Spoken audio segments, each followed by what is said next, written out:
وصفة مش هتغسليها أبدا من على شعرك عشان هتطول وتكثف الشعر بدون غسل. يعني لا هتحتاجي بعد ما تحطيها تقومي تغسلي شعرك بالشامبو. تطويل وتكثيف الشعر، وصفة ممتازة جدا.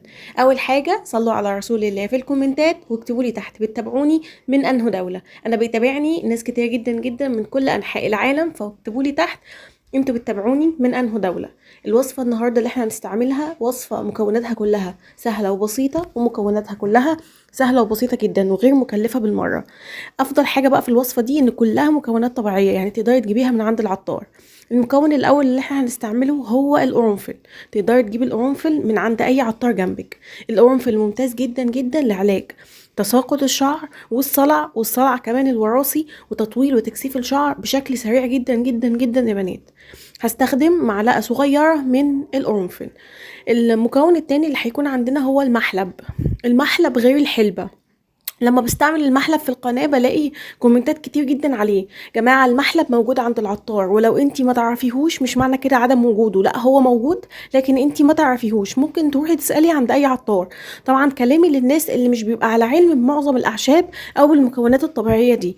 فممكن تسألي العطار على اي اسم انا بقوله في وصفاتي وتكتبيه وتروحي للعطار وتسأليه. وبنسبة كبيرة جدا جدا العطارين كلهم بيبقوا عارفين الحاجات دي، وده بيبقى شغلهم.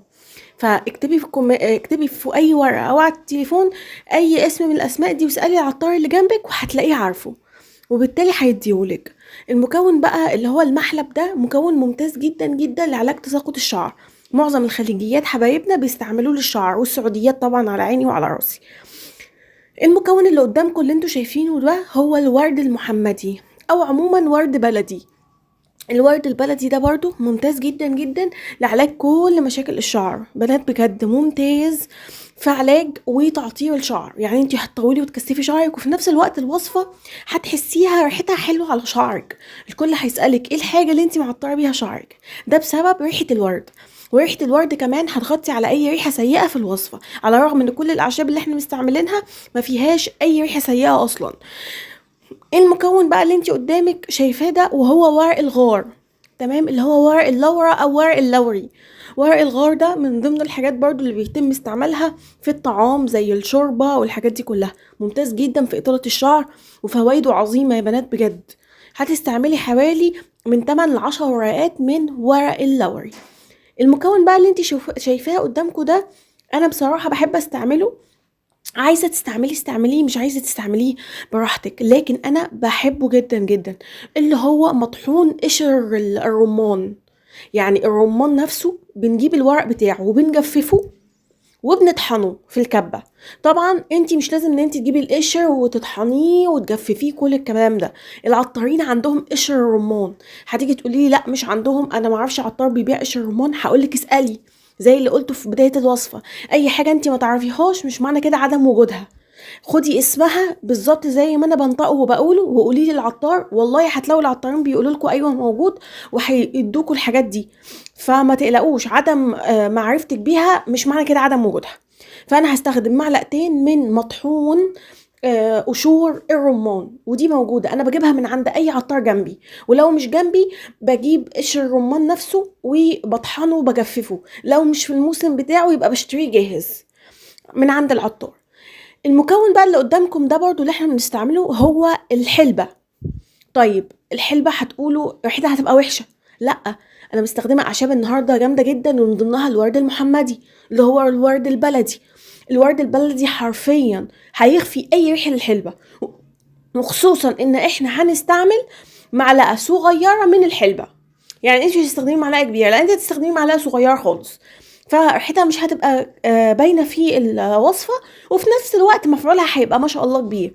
وفي نفس الوقت ريحتها مش هتبقى وحشة اصلا خالص بجد. اقولك اقدر اكدلك ان هي مش هتبقى باينة.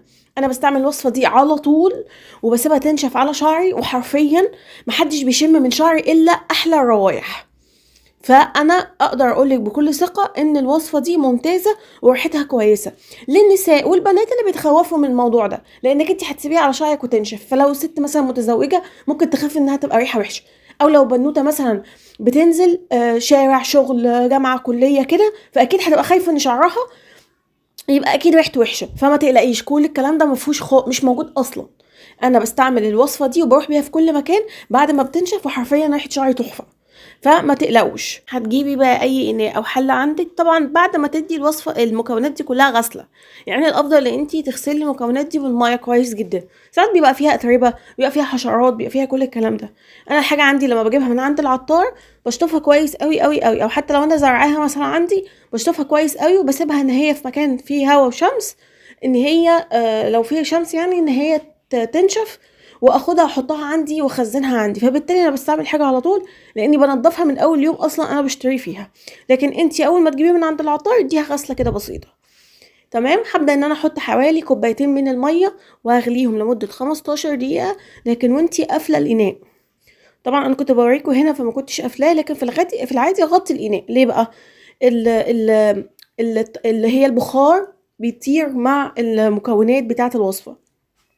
الزيوت الطياره اللي في الاعشاب بتطير مع البخار.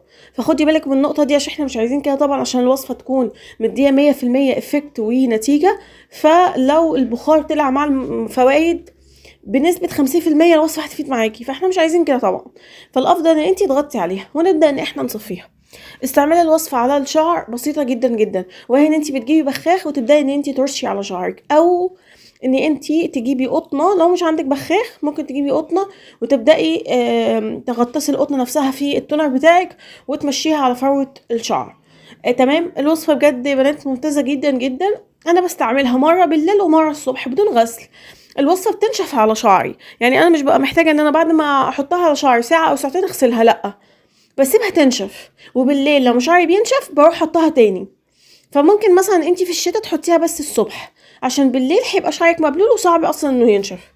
وفي الصيف بحطها مرتين، مره الصبح ومره بالليل. حرفيا يا بنات قادره الوصفه دي على ان هي تودي شعرك في حته تانية، كثافه، طول، لمعه شعر. مع الوقت كمان هتشوفي نتيجه رهيبه، وان اصلا النتيجه بتاعت الوصفه دي بالذات سريعه جدا.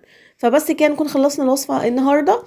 صلاحيه الوصفه دي يا بنات اسبوع في التلاجة. بعد اسبوع اي بواقي حاولي ترميهم. فانت برضو حاولي تخلصي الكميه كلها في خلال الاسبوع، لانها لو مخلصتش معناها ان انت كده ما استعملتيش الوصفه، فبالتالي مش هتستفادي منها. فبس كده نكون خلصنا الوصفه. بحبكم جدا، متنسوش تعملوا لايك واشتراك في القناه، ومع السلامه.